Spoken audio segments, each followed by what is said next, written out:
4장 인류 최초의 충격적인 사건들에 대한 기록이죠. 죄의 확산과 죄의 증식에 대한 기록으로 가인과 아벨 사건으로 우리가 너무 잘 알고 있는 내용입니다. 교회를 안 다녀도 가인, 아벨은 이름만으로도 알고 있는 이야기이고, 하나님께서 선악과를 따먹으면 반드시 죽으리라고 했지만 인류의 죽음은 하나님의 형벌로 나타난 것이 아니라 형이 동생을 죽이는 죽임으로 나타났다는 거죠. 죽음이 아니라 죽임이었던 겁니다. 살인이라는 형태로 사망이 들어오게 된 이 사건이 바로 가인과 아벨의 사건이죠. 하나님의 진노에 의해서 인류가 죽은 것이 아니라 사람이 사람을 죽이는, 그것도 형이 아우를 죽이는 끔찍한 이 사건을 4장에서 다루고 있습니다. 아담과 하와에게 두 아들이 있었죠. 알고 계신 대로 가인과 아벨이라고 하는 아들이 있었는데, 가인은 농사를 짓는 사람이었고 아벨은 목축하는 사람이었습니다. 어떻게 된 일인지 하나님께서 아벨의 제사는 받으셨는데 가인의 제사는 받지 않으셨습니다. 가인은 땅에 소산을 드렸고 아벨은 양의 첫 새끼와 기름을 드렸다라고 말하고 있고, 그 원인에 대해서 정확하게 설명은 안 하지만 신약성경 히브리서 11장 4절에서 아벨이 믿음으로 드려진 더 나은 제사였다라고 기록하고 있습니다.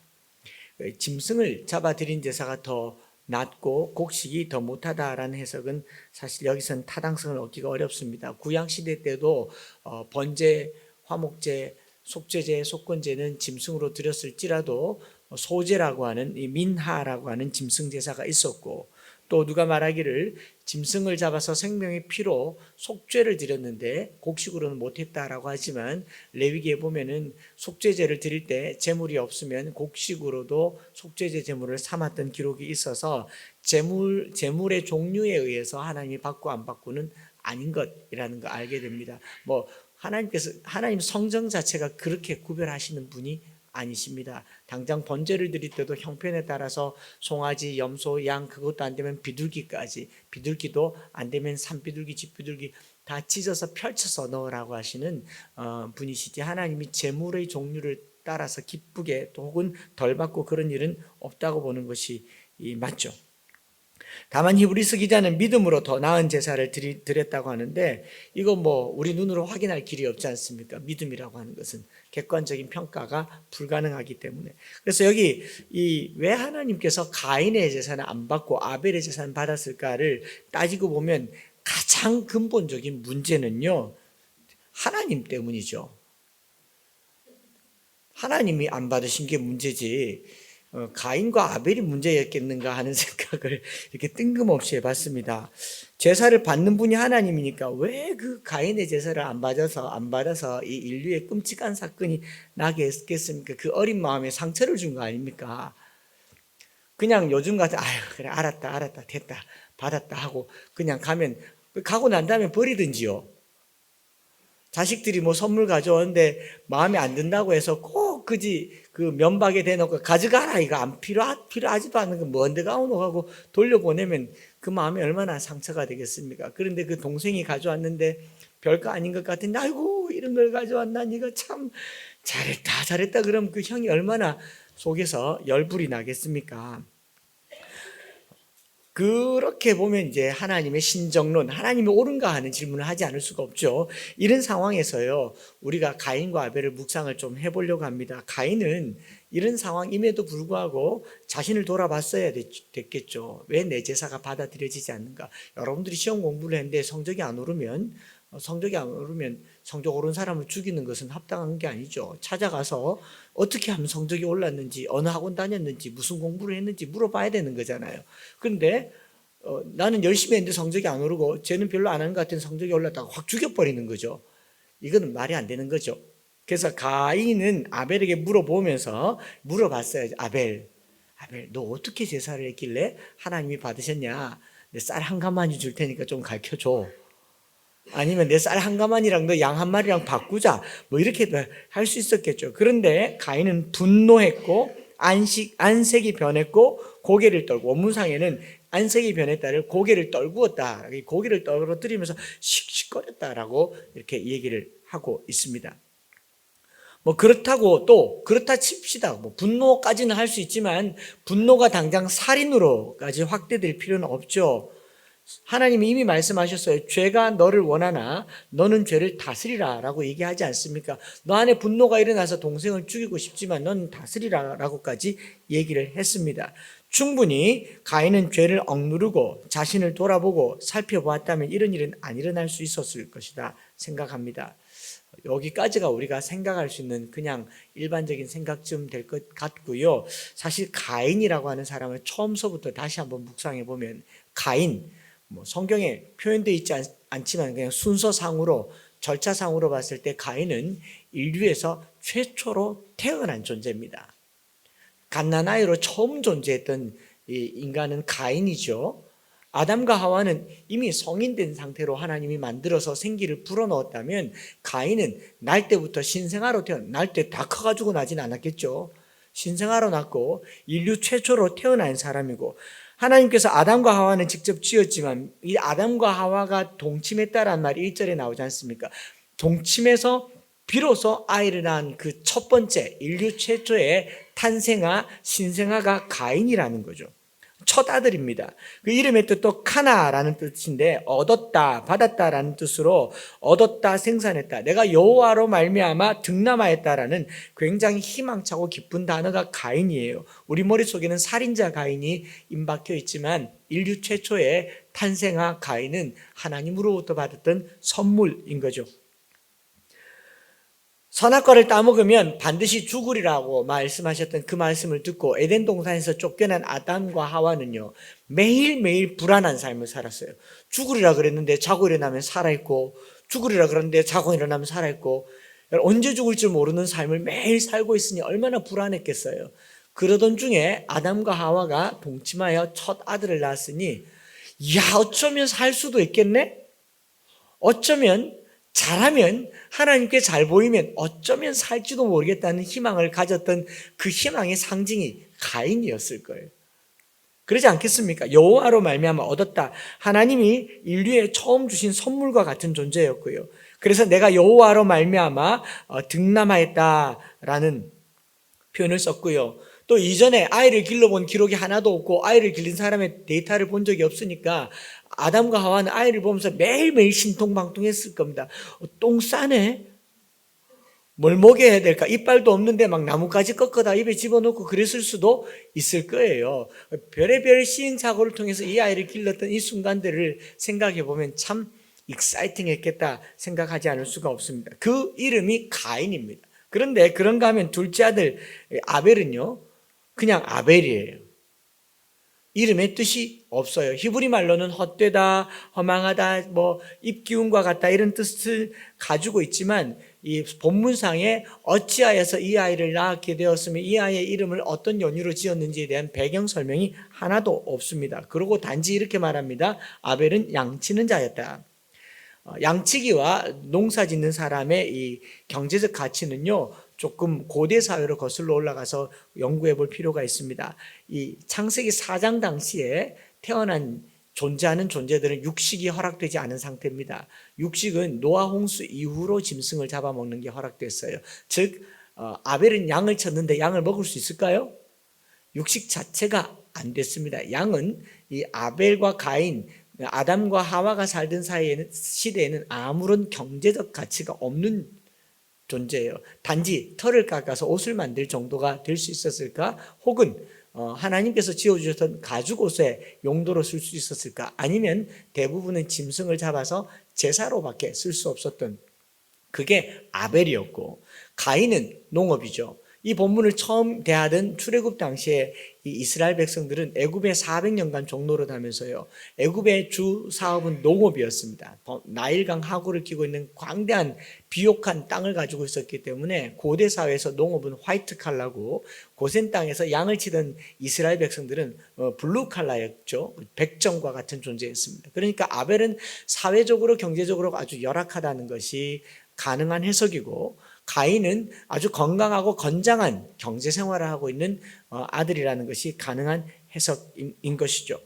우리 머릿속에 가인은 살인자라고 인식되지만 다시 본문에서부터 해석해 보면 아담과 하와의 첫 아들이라는 점요, 얼마나 희망차고 기대감이 가득했겠습니까? 그리고 농사 자체는 당시에 부유한 삶의 기본이었고요. 유발 하라리는 사피엔스에서 농업혁명을 인류 최초의 기만과 사기라는 표현을 쓰면서 농업혁명을 통해서 인류에는 조직과 이 시스템, 권력이라는 것이 들어왔다라고 말할 만큼 농업은 하나의 2차, 3차, 4차 산업혁명처럼 하나의 혁명과 같은 거였는데 가인은 농사를 지었습니다. 또 하나님께서 범죄하고 나서 이 인간들에게 한 게 뭡니까? 땅을 경작하고 살아라고 했기 때문에 가인은 당연한 이치로 땅을 경작했고 땅에서 난 산물을 먹고 살았고 정상적이고 건강한 삶을 살고 있었습니다. 그런 상황의 가인과 아벨 보면요. 아벨은 먹지도 못하는 양을 고작 털이나 가죽이나 짐승을 잡아서 신에게 제사 지내는 용도의 양을 가지고 있었다라는 말은요, 그렇게 부요하지 못했다라는 해석이 가능한 거죠. 그리고 나중에 후대 사람들이 아벨의 이름을 불렀을 때 아벨은 히브리어 사전의 뜻이 뭐라고 그랬습니까? 헛되다, 수증기와 같다. 전도서에 헛되고 헛되니 헛되고 헛되도다 했던 그 헛됨, 헤벨의 어원이 아벨이라 그랬어요. 그 젊은 사람들, 성도들이 창세기 4장을 읽을 때 아벨 보면서 아이고 인생이 헛되다, 나자마자 저렇게 죽을 수 있나 라고 하는 이름이 아벨이라고 이렇게 이름이 지어졌다라고 볼 수 있겠지만, 여러분 어떤 부모가 낳자마자 갓 태어난 아이를 너 곧 죽을 거야 아벨 이렇게 지었겠습니까? 아니죠. 그죠? 아니죠. 이 이름은 부모가 나자마자 지었어요. 후대에 해석하기로 헛되도다라고 해석했겠지만, 처음 이 지어졌던 이름은요, 헛되다, 허망하다, 일찍 죽는다라는 말이 아닌 듯 하다라는 생각을 해봤고요. 특히나 아담은 창세기 2장에서 볼 수 있는 것처럼 이름 짓는데 세계 선수권자입니다. 모든 피조물의 이름을 지어줬잖아요. 그래서 가인도 얻었다라고 지었는데 왜 아벨은 헛됨, 그냥 순식간에 날아가 버림 이런 이름으로 지었을까를 여러 학자들의 자료를 보니까 아마 신체적으로 약했거나 나긴 났는데 사는 것이 굉장히 미약한, 숨조차도 겨우 가누는 그런 아이였을 것이다 라는 해석들을 찾아보게 된 것이죠. 그래서 아벨은 어쩌면 나면서부터 약하고 호흡도 갸느리고 농사지을 노동력도 안 되는 둘째 아들이었던 겁니다. 어떻게 보면 부모에게 아픈 손가락이죠. 노동력도 되고 힘도 센 가인은 농사를 지었지만 그게 안 되는 아벨은 그냥 양을 지키고 양을 키우는 그 정도, 젖짜는 그 정도 일만 했다라는 겁니다. 배제와 포용이라고 하는 책 잘 아시죠? 미로슬라브 볼프는 아벨, 그 책에서 이렇게 말합니다. 아벨은 얼마 되지 않은 양떼를 먹일 정도의 작고 척박한 땅에 살던 가난한 사람이었다라고 해석을 하기도 합니다. 이런 약하고 하찮은 동생의 제사는 받는데 가인이 정성스럽게 드리는 부유한 제사를 받지 않으신다는 것을 가인이 참지 못해서 그 약한 아벨을 죽인 거예요. 우리 머릿속엔 다르죠. 가인이 제물을 착취했고 아벨은 정성스럽게 하나님께 드렸으니까 바쳤다. 흔히 일반적으로 교회에서 말하기를 하나님께 예물을 많이 드리고 정성스럽게 드리고 첫 것을 드리면 생명같이 드리면 받으시고 먹을 것 중에서 골라주면 안 받으신다. 이렇게 해석하는 것은 아주 그릇된 해석일 수도 있겠다 생각을 해보는 겁니다. 그래서 이 가인은요, 자기는 부유하고 넉넉하고 자기 삶 중에서 중요한 부분을 하나님께 드렸는데 아벨 저 어리고 숨도 잘 못 쉬고 갸녀린 동생이 드린 제사를 하나님이 받으시는 것, 이게 화가 났던 겁니다. 이게 분노가 된 거죠. 그래서 그 분노를 참지 못해서 자기 삶에서 아벨을 배제시키는 거예요. 사실은 아벨을 배제시키는 게 아니라 하나님을 배제시키는 수단으로 아벨을 죽여버리는 것. 이게 미로슬라브 볼프가 얘기하는 배제와 포용이라는 겁니다. 아벨을 죽인 게 아니라 하나님을 죽이고 싶었던 거죠. 하나님을 죽이고 싶었는데 하나님을 죽일 수가 없으니 아벨을 죽이는 것. 아벨의 제사를 받는 하나님을 배제하는 수단으로 아벨을 죽여버리는 거죠. 지난 금요일에 잠깐 말씀드렸잖아요. 찬혁이가 지금부터 성적을 쭉 올려서 서울대학교를 딱 갔어요. 주혁이가 볼 때는 택도 없는 일들이 일어나 버린 거죠. 아니 17점에서 시작했는데, 예를 들면 실제로 그렇다는 얘기가 아니에요. 지금은 보라 이전 것은 지나갔으니 새 것이 되었도다. 보라 이전 것이 지나갔으니 80점이 되었도다. 성적을 말해버렸네. 서울대학교를 갔다. 이 순간에 그러면 주혁 입장에서는 슥 가가지고 뭐 문화상품권 하나 어제 준 거 그거 밀어주면서 희야 왜 공부했노 물어봐야 되는데 저렇게 서울대학교를 가니까 저 희야를 받아준 서울대학교가 싫은 거예요. 그래서 엄마가 물어요. 니는 서울대학교? 난 서울대학교 안 간다고. 서울대학교 학교 같지도 않은데 형이나 다니는 학교지 이렇게 말하는 거죠. 그리고 기회가 되면 형이 어쩌면 사라졌으면 좋겠다 생각을 하고 형을 지워버리는 거. 이게 가인이 아벨을 죽이는 겁니다. 제가 웃으면서 얘기했지만 느낌 오시죠? 아벨이 미운 게 아니에요. 아벨의 제사를 받으시는 하나님이 미운 겁니다. 그래서 아벨을 죽여버리는 거죠. 이걸 우리는 배제라고 합니다. 사회학에서 중요한 어휘 중에 하나죠. 미워하는 대상을 직접 못 미워하니까 다른 것을 배제시켜버리는 거예요. 가인은 아벨에게 화가 난 게 아니었습니다. 사실 하나님께 화가 났어요. 그리고 아벨을 죽여버립니다. 이것이 인류에 들어온 죄의 특징 중에 하나라는 겁니다. 성도들 중에 믿음에서 잠시 멀리 떨어져 있던 사람들 가끔가다 이런 표현합니다. 저 하나님께 화가 났어요. 하나님께 삐졌어요. 하나님 어떻게 그럴 수가 있어요? That's okay. 그럴 수 있습니다. 우리 사람이잖아요. 하나님 그러나 감히 그렇게 말할 수 있는 분이 아니라는 것을 욥기를 통해서 충분히 알지만 화가 나는 건 사실이지 않습니까? 그런데 그 화를 내가 다스리지 않으면 어떤 일이 일어나느냐? 하나님을 배제시키는 것이 아니라 애꿎은 이웃을 배제시키고 애꿎은 사람을 미워하는 거죠. 하나님이 싫다고 성도를 미워하는 거 아닙니까? 그래서 요한복음에 15장에 말하잖아요. 세상이 너희를 미워할 것이다. 너희를 미워하는 것은 나를 먼저 미워했기 때문이다 라고 말하고 있는 것. 바로 그 말이라는 것이죠. 여러분 하나님께 분노하면요 애꿎은 아벨만 죽입니다. 이웃 사람만 죽이는 우리 마음에 일어난 분노가 궁극적으로 하나님께 있을 수 있다는 겁니다. 그걸 우리가 잘 다스려야 되는 거죠. 성경 전체에서 아벨이 의로운 사람이었다라고 하는 표현을 신약 성경은 자주 합니다. 아벨은 의로웠다. 믿음으로 제사를 드렸다라고 하지만 행위가 의로웠고 행위로 믿음을 입증했다라는 것은 신학적으로 맞지 않죠. 왜냐하면 믿음은 행위가 아니라 선물이기 때문에. 아벨은 어떤 형태의 선물을 믿음을 하나님께로 받았는가? 행위가 아니라 선물이 바로 믿음이기 때문에 이런 관점에서 본문을 보면요. 아벨의 제사를 하나님이 받으셨다라는 4절 말씀 보면 이렇게 되어 있습니다. 우리 성경에는 아벨과 그의 제물은 하나님이 받으셨으나 라고 되어 있죠. 개역성경, 이전 번역성경은 연락하셨으나 라고 되어 있습니다. 연락했단 말은 연락에 받았다 이 말이죠. 연락에 좋아했다 이 말이잖아요. NIV 영어 성경에는 The Lord looked with favor라는 말 썼어요. 기쁘게 받았다라는 말도 있고 표준 세번역이나 공동번역에는 반기셨다라고 되어 있습니다. 현대인의 성경은 기쁘게 받으셨다라고 되어 있습니다. 그냥 받으신 것이 아니라 연락에 기뻐하며 받았다. 요게 좀 문제가 되는 것 같아요. 요게 우리가 보기에 하나님이 요거 좋아하고 호불호가 나눠지니까 가인이 이제 쌤났다라고 해석하는 이 원인 중에 하나가 되는 거라고 생각을 하는데 이렇다면 하나님 참 배려가 없죠. 좋아도 그 순간은 꼭 참고 아벨이 재물 가져 알았어. 가봐. 그리고 돌아서서 좋아라 하고 가인이 옆에 있는데 그 생색 내면 안 되잖아요. 그런데 하나님이 철도 없으시게 아이고 아벨아 네가 첫 양새끼를 가져왔다. 너무 좋다. 가인아 이거 봐라 너무 좋지 않냐. 근데 가인이 제사를 드리는데 이게 뭐고? 이래 되면 정상적인 사람도 죽이고 싶을 겁니다. 그걸 부모님들이 매일같이 하고 있지 않아요? 서울대학교 간 아들 자랑하고 서울대학교 못 간 아들 아무 말 하지 않잖아요. 나는 절대로 네가 서울대학교 못 갔다고 아무 말 하지 않는다. 근데 서울대 간 아이들은 은근히 자랑하지 않습니까? 안 보내봐서 모르시겠죠. 저희 집 둘째 아이가 고등학교 때요. 그 현관문 열고 들어오면 오빠 방이 있는데 그 오빠 방문을 지나가기 싫어서 집에 들어오기 싫어하던 따님이셨습니다. 왜 집에 들어오기 싫냐 했더니 자기가 같은 고등학교 다니면서 오빠의 학교 생활을 다 아는데 공부하는 꼴을 못 봤는데 저건 성적이 계속 오르는 거예요.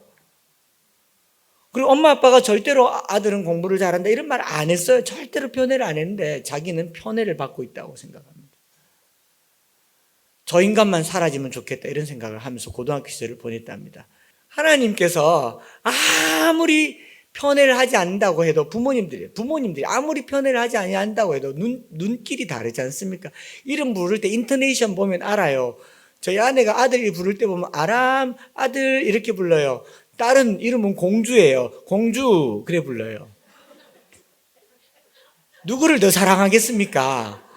물론 공주를 사랑해요. 아람은 그냥 편안하게 대해요. 그러나 우리 마음의 심리 저 깊숙한 곳에 아무래도 걱정 덜 끼치고 알아서 하고 공부고 뭐고 척척하고 집에 일찍 들어오고 이런 애들은 말끝이 올라가게 돼 있다니까요. 가인이 그걸 모르겠습니까? 하나님도 참 눈치 없으시게 이게 뭡니까? 그죠?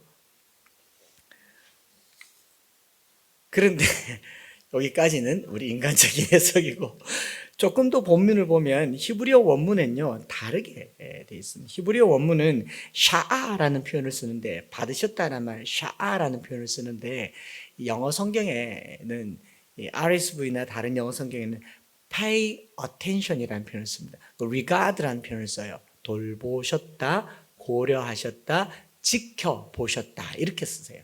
아벨의 제사를 심리적으로 와, 니꺼 좋다. 가인의 제사를 이게 뭐고 이게 아니라 아벨의 제사를 그래 이렇게 보셨고요. 가인의 제사는 그래를 안 하신 거예요. 받지 않고 싫어서라기보다는 워낙 부유하고 넉넉하기 때문에 그냥 두셨다라고 봐도 그렇게 그런 해석은 아닌 듯 싶습니다. 눈여겨보지 않았다. 그냥 일상으로 내버려뒀다. 신경 쓰지 않았다라는 말. No regard라는 말을 썼습니다. No respect라는 말을 썼어요. 아벨의 제사는 regard라는 말을 썼습니다. Pay attention. 주목해서 봤다라는 걸 보는 거죠. 그래서 이 본문을 보면서 이제 느껴질 수 있는 것은요. 제사에서 믿음이 있었는지 없었는지는 우리가 알 길이 없지만 해석해 보기를 형제가 함께 제사 지내는 과정에서요. 가인과 아벨의 제사를 가인과 그의 제물을 보고 그냥 보셨다라는 것과 아벨과 그의 제물을 보고 눈여겨보셨다는 이 과정을 통해서 서로의 관계가 하나님과의 관계에도 영향을 주는 것이 예배라는 것을 알 수가 있는 겁니다. 가인이 하나님께 어떤 제사를 드렸느냐, 아벨이 하나님께 어떤 제사를 드렸느냐가 아니라 가인과 아벨이 어떤 제사를 드리느냐의 이 서로의 관계에도 하나님께서 예배를 받으시는 겁니다. 그래서 마태복음 5장에 뭐라고 얘기하냐면 예물을 제단 앞에 드리려다가 거기서 내 형제에게 원망 들을 만한 일이 있는 것이 생각나거든. 예물을 제단 앞에 두고 먼저 가서 형제와 화목하고 그 후에 예물을 드리라고 하지 않습니까? 각자 드리는 예물인데 받으시면 되죠. 그러나 형제와 화목하지 않은 예물은 하나님께도 의미가 없다. 다르게 보면 가인의 제물 자체가 문제가 있는 것이 아니라 제사 드리는 과정에서 가인과 아벨은 서로 관계가 깨어졌을 수도 있겠다. 해석이니까 안 받으셔도 상관없겠지만 최대한 묵상을 해본 결과는 이것이 조금 더 낫지 않을까 생각을 합니다. 그래서 요한일서 3장 12절에 가인과 같이 하지 말라. 그는 악한 자에게 속하며 그의 아우를 죽였으니 어떤 이유로 죽였느냐?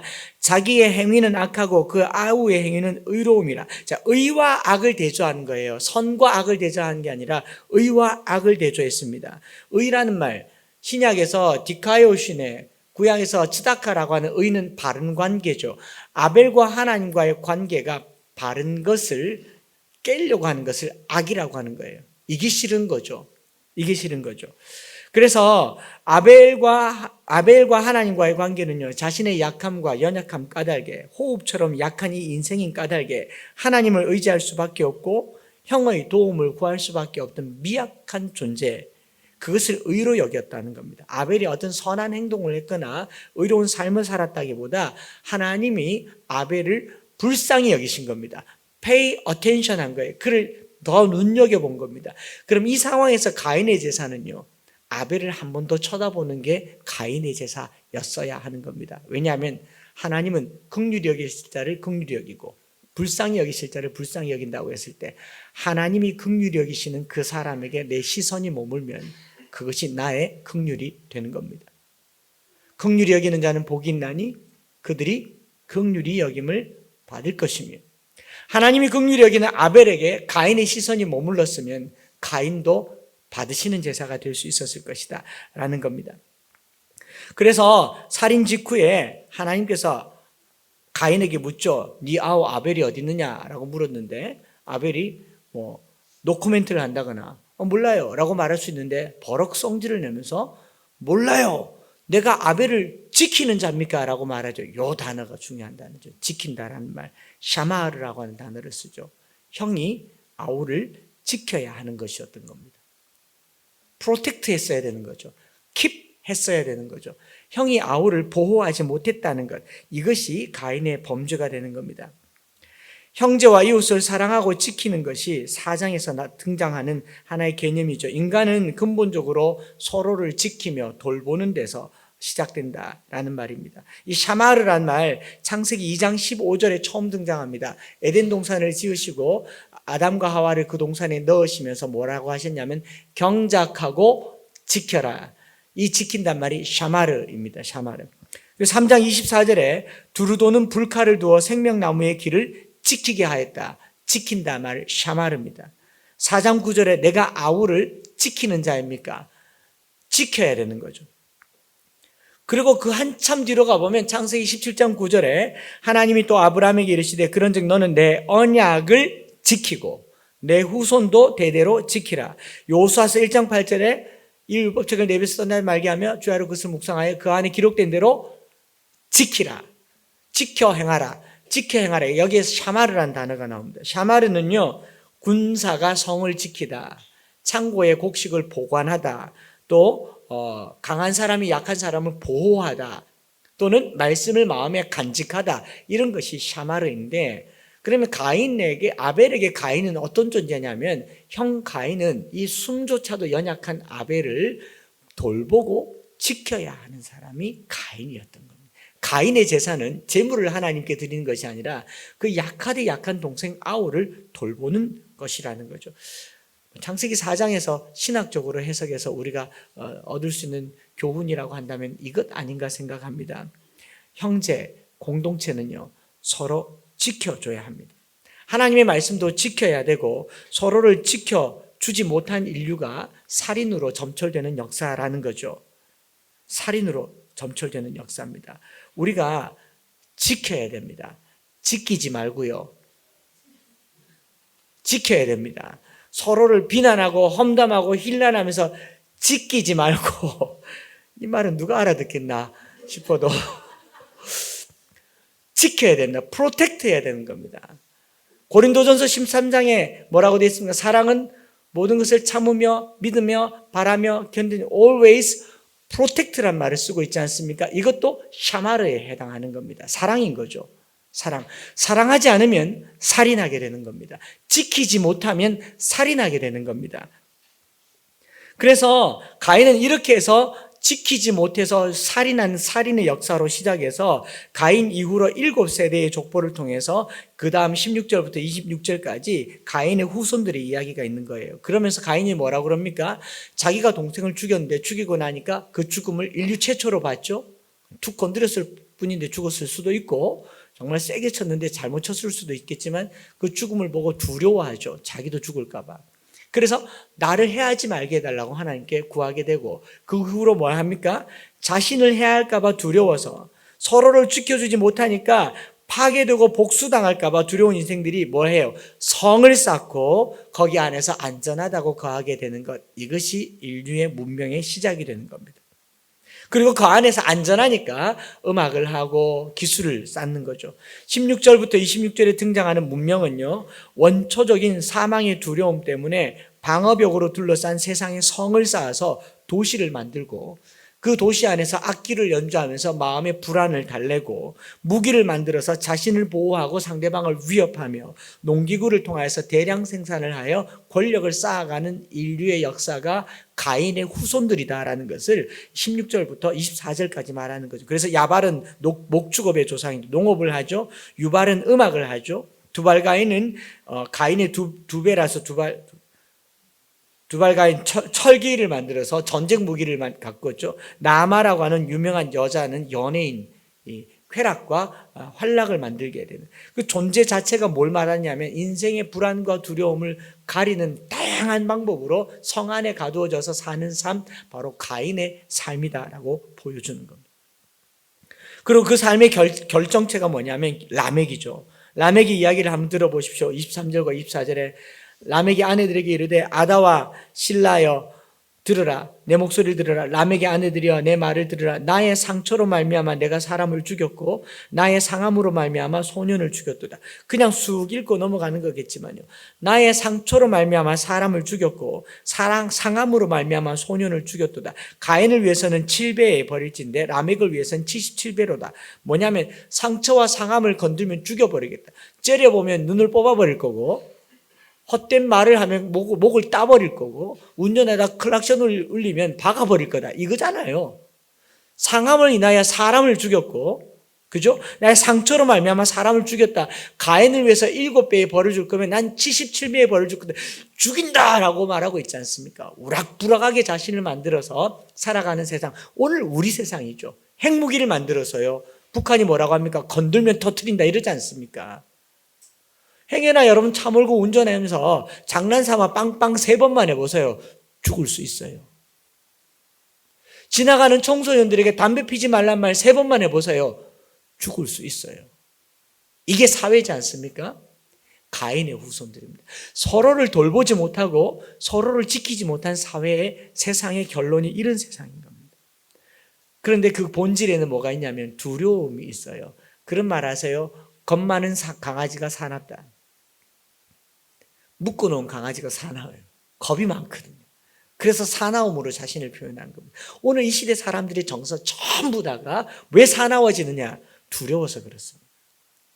그 두려운 사람들을 돌봐줘야 됩니다.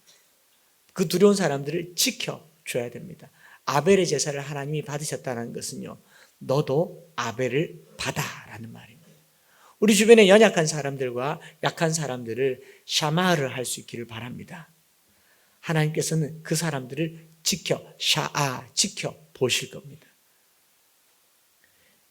이것이 첫 번째 이야기라면요, 두 번째 창세기 4장에서 우리가 얻을 수 있는 교훈은 이것이라고 생각합니다. 창세기 4장은 살인에 대한 이야기라고 월터 브루그만은 그렇게 말하지는 않습니다. 본문은 살인에 관한 이야기도 아니요, 제대로 된 제사의 제물에 대한 이야기도 아닌 것 같다라고 말합니다.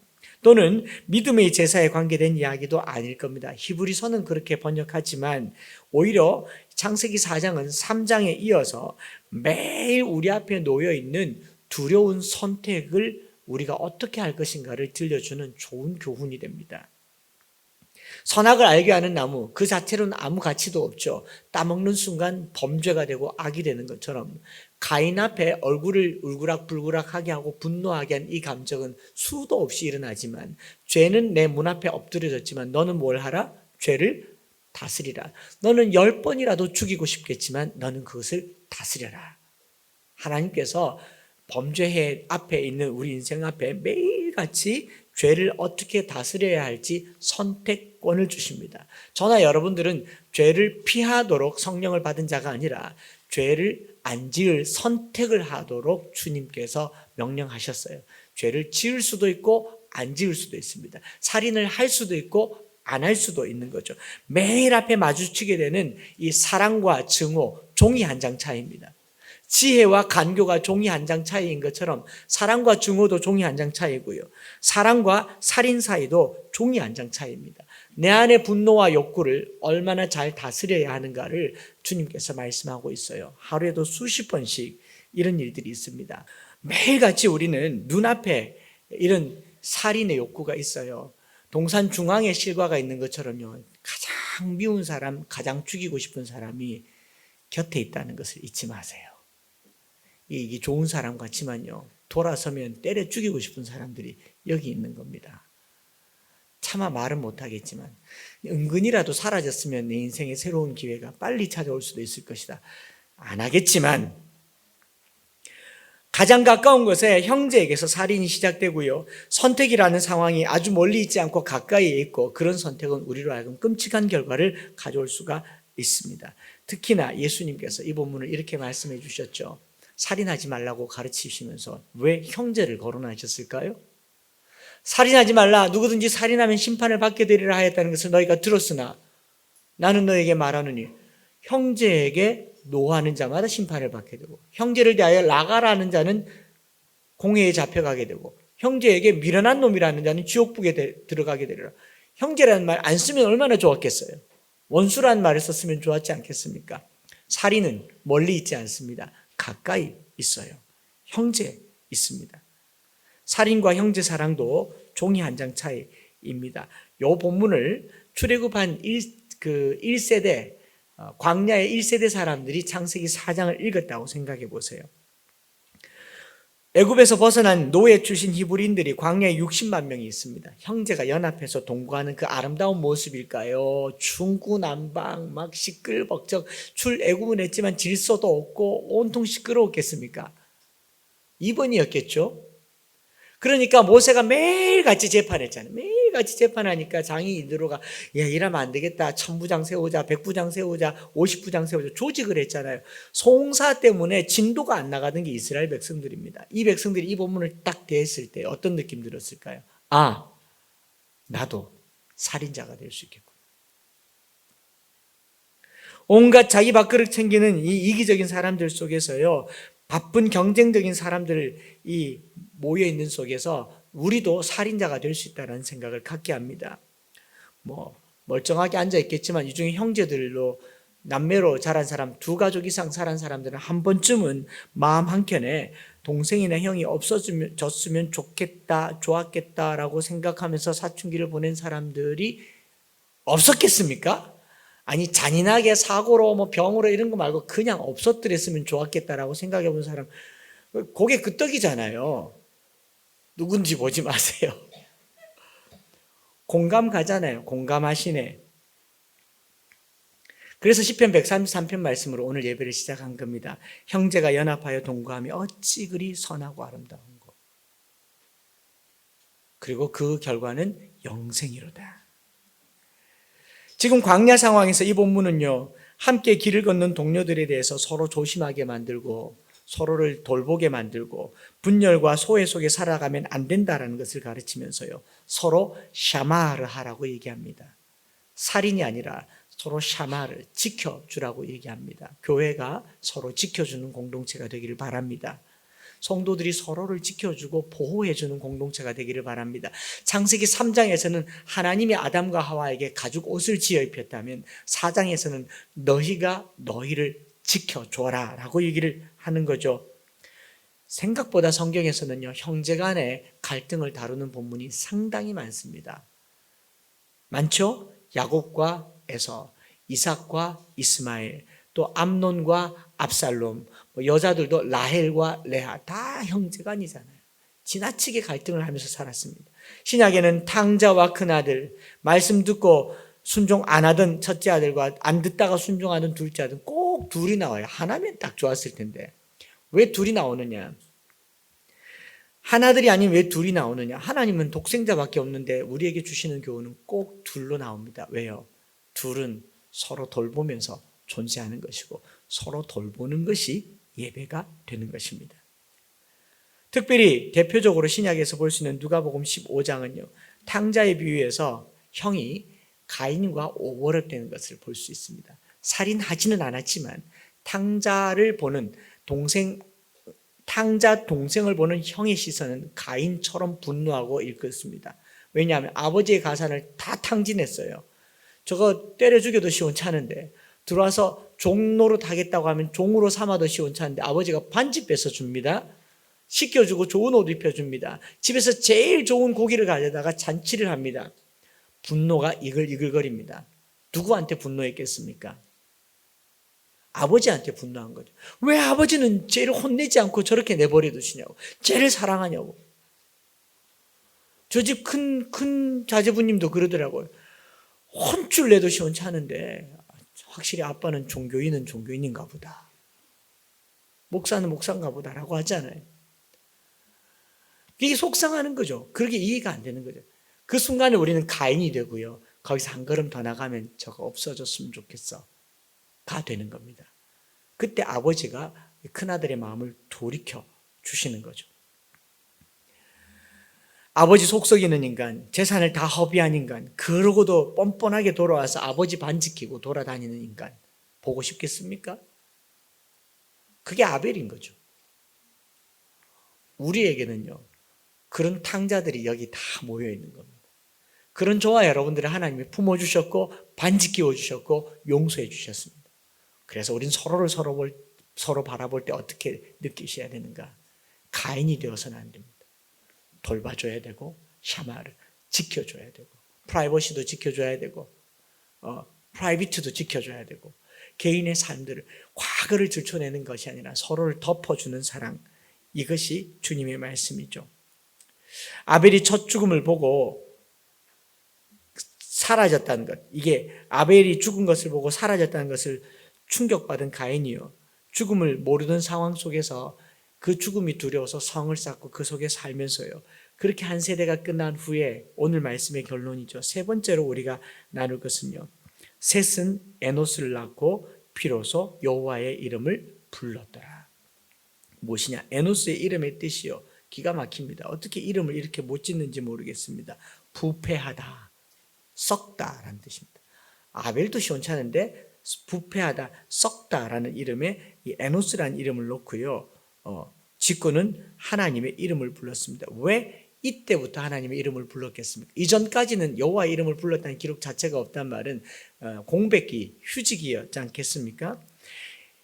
자식의 이름은 부모님에게 일종의 소원, 바램, 신앙 고백과도 같습니다. 에노스는 사람의 이름으로 지어졌지만 어떻게 보면 아담과 하와의 혹은 셋의 마음의 소원이 담겨져 있는데, 이 부패하다 썩다가 마음의 소원이 되겠습니까? 다른 사전의 뜻을 찾아봤더니 이런 뜻으로 해석이 됩니다. 죽을 수밖에 없는 존재. 인간은 비로소 죽을 수밖에 없는 존재라는 것을 말해주고 있는 거죠. 선악과를 따먹고 사망을 예고하셨지만 인간은 그 말에 그렇게 귀를 기울이지 않았습니다. 가인을 낳고 승승장구했습니다. 오래 살 것 같았습니다.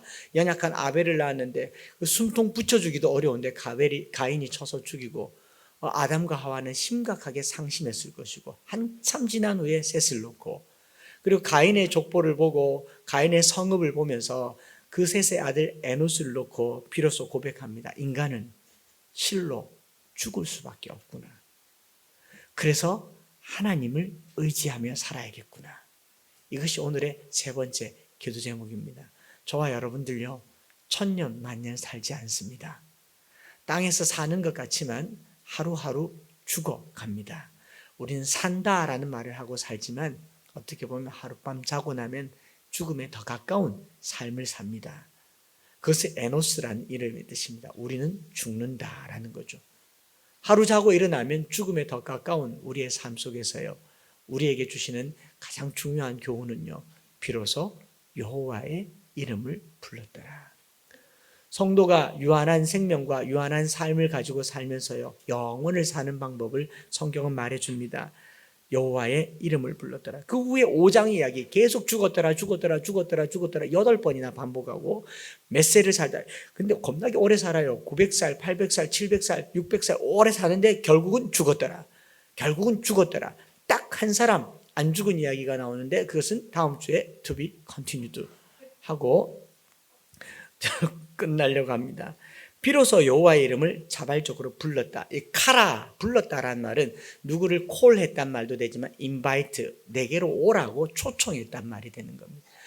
죽을 수밖에 없는 인생이 하나님을 우리에게 초청하는 것, 이것이 에노스의 의미가 되는 거죠. 가인과 아벨을 통해서, 그리고 셋과 에노스를 통해서 우리에게 주는 교훈은요, 저나 여러분들 다 죽습니다. 제가 예언할게요. 다 죽어요. 어느 단체처럼 영생을 이야기하는 그런 것은 옳지 않습니다. 다 죽습니다. 이렇게 죽어가는 인생이 영원을 누리는 방법은요, 하나님을 내 안에 모셔드리는 겁니다. 이게 카라입니다.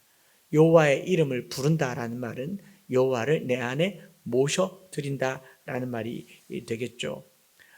이것을 가지고 한 주간 살아가면 좋겠습니다. 가인과 셋의 두 족보가 이렇게 나와 있습니다. 살인과 죽음, 두려움과 공포 속에서 자기만의 성을 쌓고 살아가는 이 사람들. 셋은 아무것도 없이 이름 하나 덜렁 나왔는데 결국 전체를 보았더니 우리는 다 죽는다라는 겁니다. 죽음의